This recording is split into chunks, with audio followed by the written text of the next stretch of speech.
Hello people! Ngayong araw ay gagawa tayo ng simpleng backdrop kasi nga ay birthday ng pamangkin ko. Spider-Man ang theme natin. Etong video ay napost na pala natin kahapon kaya nga lang ay na-delete ko agad kasi nag-notify ang Facebook na may copyright claim tayo. Mas gusto talaga ni Facebook na mag-voice over na lang tayo. Naku naman, sisipagin talaga ako araw-araw na mag-voice over if you pay me right. Pati music background ko ini-strictuhan ni Meta eh. Naku, anong gusto nyo? Gumawa pa ako ng sarili kong music background?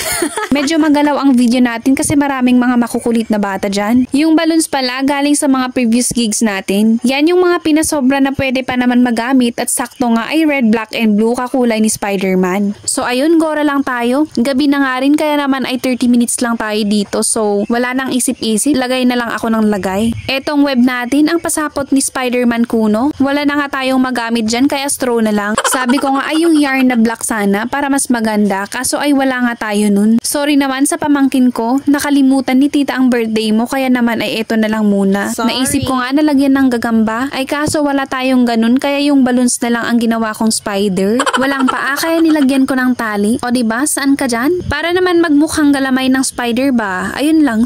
Hindi kagandahan pero at least may photo background tayo. At ayun lang naman for now. Salamat sa panonood. Bye!